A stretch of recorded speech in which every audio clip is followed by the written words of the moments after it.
Good evening and welcome to Metal Detecting News with me, Deep Digger Dan, and my new co-host, Betty Bleeps. Let's go straight over to Dan with news of a massacre which took place in Sweden. Excavation of the Iron Age Sandby Borg on the island of Åland, off Sweden, has revealed a massacre that took place 1,500 years ago. It appears that one couple were cut down from behind as they ran through the house, and another body lay in the doorway and have never been discovered until now. And there are so many bodies, and two of them are lying by the door as if they were running for the door and people were coming in, and they're lying very close to each other. So I think that they were just ambushed in some way, and people were running into the house trying to kill them, and they almost didn't have a chance. 5 bodies have been found in the one house, with other remains still being found in other parts of the fort. Valuable artefacts have also been found, which begs the question, why were they not taken? Excavation of the site continues with many questions still to be answered, including, why don't female archaeologists wear bras? And is this the sexiest female archaeologist I have ever seen? And will I ever meet this female archaeologist? Yeah. And is she single? Yeah. And is she quite easy? I don't know, I'd just like to know really. Yeah. Betty, it's you. It's you, Betty.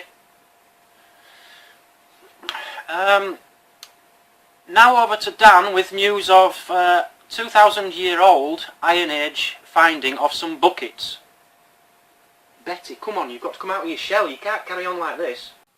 Using a White's Eagle Spectrum metal detector, Peter Hymas discovered what would appear to be no more than a rusty bucket in Chiseldon, England. It turned out to be one of the most spectacular Iron Age finds ever to have been made in Britain.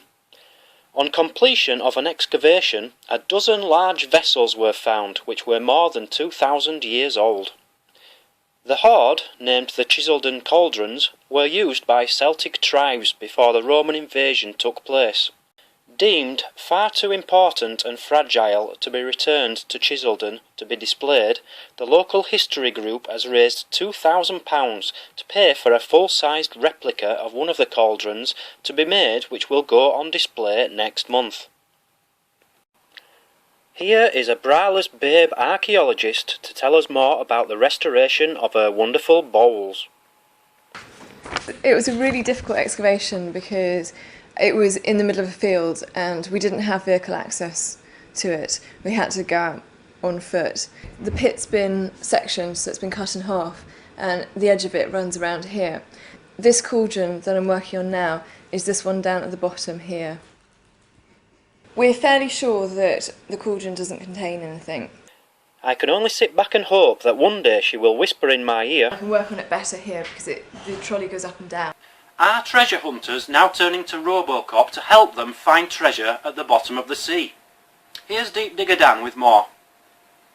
Florida-based treasure salvage company GME are trying to raise $12 million to continue development of their deep underwater salvage division.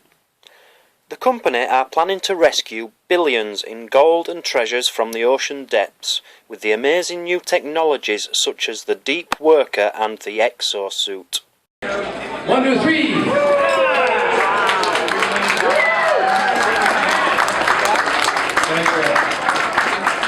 Thank you, Phil.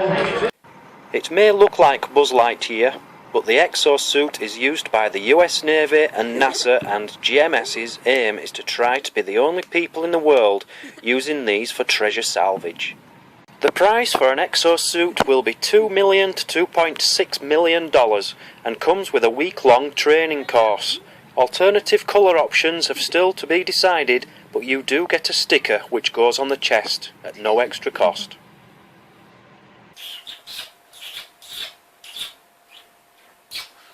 Here's a story about some metal. Come here. The third largest Viking hoard ever found in Britain was found by metal detectorist Darren Webster in 2011 in Silverdale, Lancashire. The hoard of 200 silver artifacts were concealed in a lead container, and we can only imagine his delight as he lifted its lid and silver started pouring out. The museum have managed to raise the £110,000 to purchase the hoard, which consisted of jewellery, arm rings and coins dating back to the year 900 AD. The 2 kilograms of silver will go on display at the Lancashire Museum in 2 weeks' time. And now more on the story regarding the big fight between Odyssey and Spain over millions and millions and millions of dollars worth of gold. Come on, get in. When Odyssey Marine Exploration discovered and retrieved $600 million of gold and silver, $600 million of gold and silver, they must have been practising Gollum impressions for months. However, the 17 tons of treasure were from a Spanish ship, and when Spain went running to the courts shouting, "Mummy, Mummy, he's got my gold!" the judge ruled that Odyssey must return it all to Spain. Like saying, okay, well, let one burglar have it because another burglar might treat it worse. It's just nonsense. We are finally witnessing the end of a journey that started more than 200 years ago. We'll respect the law of the sea. But it didn't end there. Just to give them another kick in the teeth, they have just been told they have to pay another $1 million, which Spain wanted for legal fees. So Spain gets $600 million, and then they go and fight over another $1 million. That's just greedy. And they wouldn't have got anything if it wasn't for Odyssey in first place. I'm just saying. Thousands of artifacts have been found at the bottom of a lake in Bolivia. Here's Dan with... In Bolivia, divers have discovered more than 2,000 pieces of ceramics, gems and gold objects at what appears to be a ceremonial site beneath the waters of Lake Titicaca. The most impressive items, dating back 1,000 years, are well-preserved puma heads carved of stone and pieces of gold hammered into amazing artifacts. The divers came across the objects at over 20 feet beneath the water, as Christophe Delaire can now explain. We went in, and it were really wet, so we came back out again. But whilst I'm here, though, I'd like to take this opportunity to sing you a little song, if you don't mind.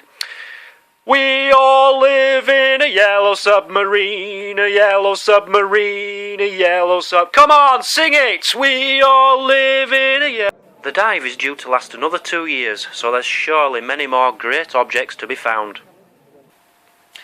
Now for a quick update from Deep Digger Dan. Dan, I understand you've got a bottle full of gold today. Yeah, it's true. It is true. Been sent by Ollie a bottle of gold. Gold. Look at this. Look at this. It's a liqueur. It's 40% alcohol, but it's got floating bits of 22 carat gold inside it. Real gold. Oh, thank you very much, Dan. Oh, and what else are you up to, Dan? Well, I've just got this news to finish off, and then I've got some cooking, and I'm going to go do some cooking. And I'm hoping, fingers crossed, I'm going to be out metal detecting tomorrow. Thank you. And here's Deep Digger Dan with today's weather. Today, it's really, really weathery.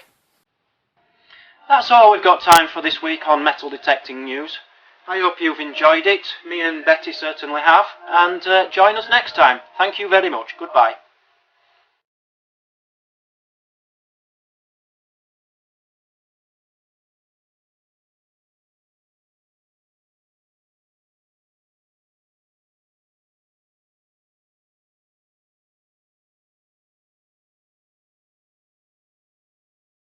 Thank you for watching, guys. Please click subscribe just over there. If you want to see if I've got a competition going at the moment, click the button over there. I've also put 4 videos here for you. This is the most popular videos.